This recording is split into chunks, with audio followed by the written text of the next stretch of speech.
savez, à l'émission Les Docteurs, on est prêt à tout pour vous aider. C'est pourquoi on va faire une thérapie de couple, là. Porte pas de rumeur, Alain. Non, le couple, c'est Virginie et Francis qui ont fait appel à nous.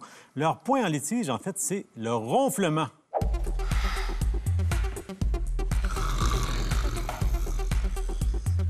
Bonjour les docteurs. À la maison, on a un tout petit problème.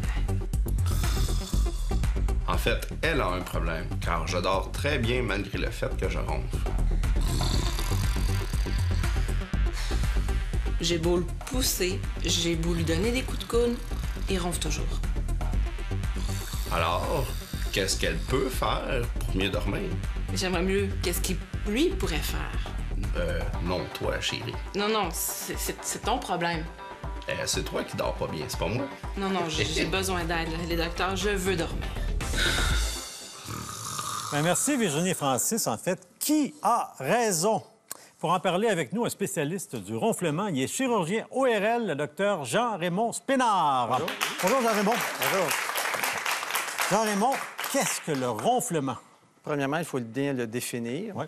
Il s'agit d'un bruit nocturne qui est produit par la vibration de certaines structures musculaires au niveau de la bouche et du pharynx. Donc, qu'est-ce qui va vibrer comme ça pour faire ce charmant bruit? Principalement, l'aluette, le voile du palais, parfois les amygdales peuvent y contribuer, de même que l'obstruction nasale chronique. Donc, à peu près tout peut vibrer dans la bouche pour produire le bruit. Tout à fait. Qui est très varié, d'ailleurs. Oui. Mais moi, j'ai toujours pensé que le poids est un facteur important. L'excédent de poids est un facteur contributif. Par contre, beaucoup d'adultes qui ronflent ont un poids idéal. Il y a d'autres facteurs contributifs comme l'alcool et le fait de prendre des repas en soirée. Ouais. Parce que, comme vous le savez, l'alcool est un relaxant musculaire, ce qui, donc, pourrait favoriser la vibration des structures dont on parle. OK. Maintenant, bon, il y a différentes choses qu'on peut faire, mais c'est quoi un peu les traitements? Bien, premièrement, après avoir effectué un examen complet du nez, de la bouche et du pharynx, dans le but de déterminer quels sont les sites anatomiques impliqués. Parce qu'il faut trouver le problème précis. Tout à fait. Il faut trouver la cause précise. Parce que les causes, généralement, sont des variantes anatomiques de ces structures.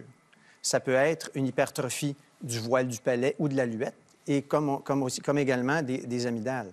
Alors, le traitement vise à corriger le site anatomique responsable. Qui vibre. Exactement. Donc, Exactement. mais je veux bien spécifier, le traitement s'adresse à la personne qui ronfle ou devrait s'adresser à la personne qui entend le ronflement? Non, le traitement s'adresse premièrement Au au ronfleur. Donc, Au ronfleur ou à la ronfleur. Des bouchons, ça peut quand même être un traitement. Tout à fait. Pour la Mais personne qui est à s'adresse à côté. l'autre qui est à côté. Oui, mais c'est une modalité qui est fréquemment utilisée comme en premier recours. Il s'agit là d'embouts auriculaires qui sont facilement disponibles à plusieurs endroits. Par contre, ce qu'il y a de mieux que cela sont des embouts en silicone fabriqués sur mesure. Ah bon? Bon. OK.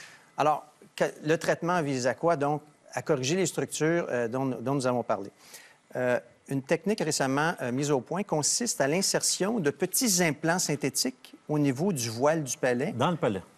Exactement, qui a comme objectif d'en augmenter la rigidité, donc d'en diminuer la vibration. Ça vibre moins à ce moment-là. Exactement. Une autre possibilité consiste à modifier, sous anesthésie locale, l'aluette ainsi que le voile du palais à l'aide d'un laser CO2 qui, par son processus de guérison, favorisera une rigidité accrue du palais, donc en diminuera la vibration. Donc, c'est le même but encore. Tout à fait. Puis des fois, vous opérez là, plus largement là, Exactement. pour les cas Dans qui certains fonctionnent moins cas, bien. on peut avoir recours à l'anesthésie générale et procéder au correctif du palais ainsi que de l'aluette avec ou sans amygdalectomie. Donc- Cette procédure vise non seulement à diminuer la longueur du palais, mais aussi d'élargir le diamètre passage. de la gorge, exactement. Et les fameuses bandelettes qui sont disponibles, est-ce qu'elles sont efficaces? Les Ces petites bandelettes, qu'on ces installe, bandelettes peuvent aider ouais. chez les gens qui souffrent d'obstruction nasale. Parce que la personne, le ronfleur, qui en plus a de l'obstruction nasale, son ronflement serait accentué de par sa respiration buccale.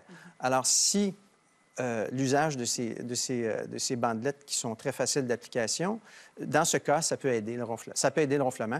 Ou aussi un correctif chirurgical des facteurs anatomiques Dans le nez, endonasales ouais. impliqués. Donc, ça dépend vraiment de la cause et le traitement va être décidé en fonction de ça, après une bonne évaluation. Exactement. Ben, merci beaucoup, Exactement. Jean-Raymond. Merci. Ben, merci. Merci, avec plaisir pour moi.